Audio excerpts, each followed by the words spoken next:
नमस्कार, अपन समाचारमा स्वागत छ। सुरु गरौँ चितवनमा भएको दुर्घटना प्रसङ्गबाट। चितवनमा माइक्रोबसले कार र मोटरसाइकललाई ठक्कर दिँदा 9 जना घाइते भएका छन्। मंगलबार बिहान भरतपुर महानगरपालिका 1 स्थित मतेरी जङ्गलमा माइक्रोबसले एउटा कार र 2वटा मोटरसाइकललाई ठक्कर दिँदा 9 जना घाइते भएका हुन्। लमजुङको बेसी सहरबाट नारायणगढ आउँदै गरेको बा 2 ख 7967 नम्बरको माइक्रोबसले मुङलिङतर्फ जाँदै गरेको बा 2 च 2824 नम्बरको कार तथा ना 17 प 4012 र ना 27 प 7079 नम्बरको मोटरसाइकललाई ठक्कर दिएको हो। दुर्घटना परेका 4वटै सवारी साधन तथा माइक्रोबसका चालकलाई नियन्त्रणमा लिएको छ। नेपालमा पछिल्लो 24 घण्टामा थप 78 जनामा कोरोना भाइरसको संक्रमण पुष्टि भएको छ। यससँगै कोरोना संक्रमितको संख्या 2,74,294 पुगेको छ। पछिल्लो 24 घण्टामा 72 जना कोरोना संक्रमण मुक्त भएका छन्। यससँगै नेपालमा कोरोना संक्रमण भएर निको हुनेको संख्या 2,70,543 पुगेको छ। नेपालमा पछिल्लो 24 घण्टामा कोरोना भाइरस संक्रमणबाट ज्यान गुमाउनेको संख्या 0 रहेको छ। हाल नेपालमा कोरोनाले ज्यान गुमाउनेको संख्या 2777 रहेको छ। ताप्लेजुङको दोभान बजारमा लागेको आगो नियन्त्रणमा आएको छ। मंगलबार बिहान करिब 9 बजेदेखि सुरु भएको आगलगी दिउँसो करिब 1 बजेपछि नियन्त्रणमा आएको ताप्लेजुङका सहायक प्रमुख जिल्ला अधिकारी गायता अधिकारी खड्काले 2वटा दमकल प्रयोग गरेर बस्तीमा लागेको आगो नियन्त्रणमा ल्याइएको खड्काले जानकारी दिइन्। काठमाडौँको प्रदर्शनी मार्ग स्थित रत्न राज्य लक्ष्मी क्याम्पस आरआरमा नेकपाको 2 समूहका विद्यार्थीबीच झडप भएको छ। मंगलबार बिहान प्रचण्ड नेपाल समूह निकटका विद्यार्थी नेताहरूले क्याम्पस हातभित्र सोधपुछ कक्ष निर्माण गरेका थिए। सोधपुछ कक्षमा टाँगिएको ब्यानर ओली पक्षधरका नेताले च्यातेपछि विवाद उत्पन्न हुँदा झडप भएको हो। प्रहरीले झडपमा संलग्न प्रचण्ड नेपाल पक्षका नेताहरू शिशिर बस्याल र भीमराज पाण्डेलाई नियन्त्रणमा लिएको छ। साथै झडपबारे छलफलका लागि नेकपाका दुवै पक्षका विद्यार्थी नेताहरूलाई प्रहरीले बोलाएको छ। वन तथा वातावरण मन्त्री प्रेम आले मगरले आफूलाई 1 अर्ब रुपैयाँको प्रलोभन आएको खुलासा गर्नुभएको छ। मंगलबार काठमाडौँमा आयोजित सामुदायिक वन उपभोक्ता महासंघ नेपालको 8औं राष्ट्रिय परिषदको उद्घाटन कार्यक्रमलाई सम्बोधन गर्ने क्रममा मन्त्री आलेले आफूलाई वैज्ञानिक वन व्यवस्थापन कार्यक्रमलाई खारेज नगर्नका लागि आर्थिक प्रलोभन देखाइएको खुलासा गर्नुभएको हो। सरकारले वैज्ञानिक वन व्यवस्थापन कार्यविधि 2071 खारेज गरेको 1 महिनापछि विभागीय मन्त्रीले सो कार्यविधि खारेज नगर्न आर्थिक प्रलोभन देखाइएको बताउनु भएको हो। गत माघ 11 गते बसेको मन्त्री परिषद बैठकले वैज्ञानिक वन व्यवस्थापन कार्यक्रमलाई खारिज गरेको थियो। मन्त्री आलेले आफूले मन्त्रालय सम्हालेदेखि नै काठ व्यवसायी र वनका केही बदमास कर्मचारीले भेट्न प्रयास गरेको तर आफूले कसैलाई पनि भेट नगरी वैज्ञानिक वन व्यवस्थापन कार्यक्रम खारेज गर्ने निर्णय गरेको बताउनुभयो। सबै सत्य तथ्य रिपोर्ट दिइसकेपछि छानबिन पनि भइरहेको छ तर वैज्ञानिक वन खारिज हुँदैन। यही कारणले गर्दा सम्माननीय प्रधानमन्त्रीज्यूले मलाई यो जिम्मेवारी सुम्पिनु भयो र छिटो वैज्ञानिक वन खारिज हुनुपर्छ भनेर उहाँको मान्यता थियो। जुन दिनमा मैले पद बहाली गरेँ त्यही दिनदेखि कार्य व्यवसायदेखि लिएर वनका केही बदमास कर्मचारीहरूदेखि लिएर सारा मलाई भेट्ने प्रयास गरे। उनीहरूले भेटौँ मन्त्रीज्यू भेटौँ भन्ने म कसैलाई भेट्दैन, कसैलाई पनि म भेट्दैन भने मैले कसैलाई भेट्दा पनि भेटिनँ। पछि कुरा कति मन्त्री आलेले वैज्ञानिक वन कार्यक्रम खारेजका लागि वन मन्त्रालयका सबै कर्मचारीहरूको सहयोग र साथ पाएको भन्दै मन्त्रालयका कर्मचारीहरूको प्रशंसा गर्नुभएको थियो। प्रतिनिधि सभाका सभामुख अग्निप्रसाद सापकोटाले प्रतिनिधि सभाको बैठक व्यवस्थित ढङ्गले सञ्चालन गर्ने बारे राजनीतिक दलका नेताहरूसँग परामर्श गर्ने बताउनु भएको छ। मंगलबार संघीय संसद भवनको नयाँ बानेश्वर स्थित संसद बैठक कक्षको अवलोकनपछि सञ्चारकर्मीलाई संक्षिप्त प्रतिक्रिया दिँदै उहाँले भोलि बुधबारदेखि नै दलका नेताहरूसँग छलफल सुरु गर्ने बताउनु भएको छ। संसद बैठकका एजेन्डाहरूको सम्बन्धमा सम्बद्ध सबै पक्षसँग तालिकाबद्ध रूपमा विचार विमर्श र परामर्श गर्ने स्पष्ट पार्नुभयो। आगामी 23 गते बस्ने प्रतिनिधि सभाको बैठकलाई चासोका साथ हेरिएको छ। व्यवस्थित तयारी भइरहेको नै मलाई अनुभूति भएको छ। मैले सबभन्दा पहिला मेरै कार्यकक्ष हेरेँ। अहिले हामीले 2 बनाएको छौँ। पहिला अलिकति भेन्टिलेसन त्यति नहुने खालको भएको हुनाले अहिले अगाडिपट्टि अर्को च्याम्बर पनि बनाइएको छ।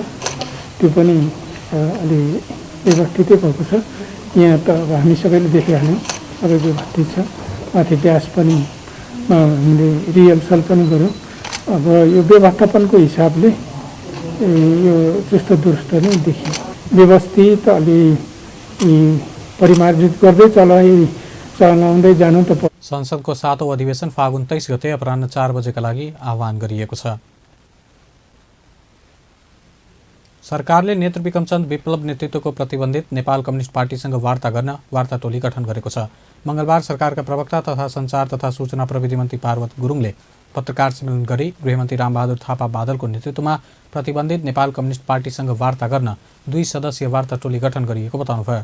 वार्ता टोली सदस्यमा प्रधानमन्त्रीका परराष्ट्र सल्लाहकार डाक्टर राजन भट्टराई रहनु भएको उहाँले जानकारी दिनुभयो। सञ्चार मन्त्री गुरुङले सबै सशस्त्र समूह र द्वन्द्वमा रहेका सबैलाई शान्तिपूर्ण बाटोमा ल्याउने नेपाल सरकारको स्पष्ट दृष्टिकोण आधारमा वार्ता टोली गठन गरिएको बताउनुभयो। प्रश्न पनि गर्नुभएको थियो, पत्र गर्दछु। हस्, विप्लव समूहसँगले नेपाल कम्युनिस्ट पार्टी विप्लव समूहसँग वार्ताद्वारा समस्या समाधान गर्न माननीय गृहमन्त्री रामबहादुर थापा बादलको संयोजकतामा सम्माननीय प्रधानमन्त्रीज्यूका परराष्ट्र सल्लाहकार डाक्टर राजन भट्टराई सदस्य रहने गरी 2 सदस्यीय वार्ता टोली गठन गरिएको म बेहोरा यहाँहरूको बिचमा प्रेस वक्तव्य मार्फत यहाँलाई सार्वजनिक गर्न चाहन्छु। मन्त्री गुरुङले विप्लव समूहलाई लगाइएको प्रतिबन्ध, हतियार बिसाउने तथा नेता कार्यकर्तालाई लागेको मुद्दा विषयमा वार्ताबाटै समस्या समाधान गर्ने बताउनुभयो। प्रधानमन्त्री केपी शर्मा ओलीले पूर्वाञ्चल क्यान्सर अस्पतालको उद्घाटन गर्नुभएको छ। 1 वर्ष अघि सञ्चालनमा आएको झापाको वीरता मोडमा रहेको क्यान्सर अस्पतालको प्रधानमन्त्रीले उद्घाटन गर्नुभएको हो। अस्पताल सञ्चालनमा आएसँगै पूर्व क्षेत्रमा रहेका क्यान्सरका बिरामीहरू भारत जानुपर्ने वा काठमाडौँ आउनुपर्ने बाध्यता हटेको छ। अस्पताल उद्घाटनमा प्रधानमन्त्री ओलीसँगै संविधानसभा अध्यक्ष सुभाष चन्द्र नेवाङ, मन्त्रीहरू भानुभक्त ढकाल, गोपाल मान श्रेष्ठ, प्रभु शाह, कलाकारहरू मदन कृष्ण श्रेष्ठ, हरिवंश आचार्य, मनिषा कोइराला र भारतीय अभिनेत्री सोनाली बेन्द्रे लगायतको पनि उपस्थिति थियो। प्रधानमन्त्री केपी शर्मा ओलीले वनसँग सम्बन्धित नीतिहरू बनाउँदा उपभोक्ताहरूको साथ लिएर बनाउने बताउनुभयो। मंगलबार काठमाडौँको आयोजित सामुदायिक वन उपभोक्ता महासंघ नेपालको 8औं राष्ट्रिय परिषद उद्घाटन गर्दै प्रधानमन्त्री ओलीले वन विकासको नीति बनाउँदा जनता तथा उपभोक्ता साथ लिएर बनाउने बताउनु भएको छ। वनको सुरक्षा, संरक्षण तथा जीवनको सुरक्षा र संरक्षणका निमित्त जनताको साथ लिने उहाँको भनाइ छ। भनेर त्यस ठाउँमा यो वन सखा पार्ने नीति हो भन्ने चाहिँ ठानेको थिएन। यो त वैज्ञानिक भनेपछि त राम्रो होला भनेको त वैज्ञानिकका नाउँमा त सखाप नीति रहेछ। त्यो सखाप नीति होइन, वैज्ञानिक नीति हुनु पर्यो। दिगो वन विकास नीति हुनु पर्यो, प्रतिफल दिने विकास नीति हुनु पर्यो। र यो कुरा के भने हामी नीतिहरू बनाउँदा तपाईहरुको साथ लिएर बनाउँछौँ, जनताको साथ लिएर बनाउँछौँ, उपभोक्ताको साथ लिएर बनाउँछौँ। देश विकास गर्नेदेखि लिएर वनको सुरक्षा, संरक्षण, जीव जन्तुको सुरक्षा, संरक्षण आदि इत्यादि यो सबै कुरा जनताको साथ लिएर बनाउँछौँ। जनताको साथ नलिकन जनता एकातिर सरकार अर्कातिर भयो भने कुनै पनि नीति सफल पनि हुँदैन, कार्यक्रम सफल पनि हुँदैन। त्यसकारण त्यसलाई हामीले तालमेल मिलाएर जानुपर्छ। प्रधानमन्त्री ओलीले सबै प्रकारका वनहरूको सुरक्षा, समुचित प्रबन्ध र व्यवस्थापन सरकारको ध्यान रहेको बताउनुभयो। वनको अधिकतम सुरक्षा र विकास गरी जनता र राष्ट्रले अधिकतम प्रतिफल लिने कुरामा सन्तुलन कायम गर्ने पनि उहाँको भनाइ छ। जनकपुरधाममा 4 दिवसीय जनकपुर साहित्य महोत्सव हुने भएको छ। महोत्सवको आयोजक मिथिला फाउन्डेसनका पदाधिकारीहरूले मंगलबार बिहान पत्रकार सम्मेलन गरी फागुन 19 देखि 22 गतेसम्म महोत्सव मनाउने तयारी भएको बताउनुभयो। फाउन्डेसनले महोत्सवमा विभिन्न ठाउँबाट सहभागी हुने चर्चित तथा वरिष्ठ साहित्यकार, कवि, कथाकार तथा कलाकार र प्रस्तोताहरूको सहभागिता सहित कला तथा साहित्यसँग जुडेका विभिन्न कार्यक्रमहरू बिहान, बेलुका तथा साँझ गरी 3 चरणमा हुने भएको जानकारी दिएका छन्। पूर्व राष्ट्रपति डाक्टर रामवरण यादव, प्रदेश 2 का मुख्यमन्त्री लालबाबु राउत, जनकपुरधाम उपमहानगरपालिकाका प्रमुख तथा उपप्रमुख लगायत विभिन्न विशिष्ट व्यक्तिहरू फागुन 19 गते समारोहको उद्घाटन गर्नुहुनेछ। पर्साको वीरगञ्जमा कैदीबन्दीलाई भेट्न आएका व्यक्ति चरसहित पक्राउ परेका छन्। कारागारमा कैदीबन्दीलाई भेट्न आएका 10 व्यक्ति 10 ग्राम चरसहित पक्राउ परेका हुन्। पक्राउ पर्नेमा सिन्धुपाल्चोकका 22 वर्षीय मिङमा शेर्पा रहेको जानकारी गराइएको छ। हवस् त, अपन समाचार अहिलेलाई यति नै। अपन टेलिभिजन हेर्दै रहनुहोला। नमस्कार।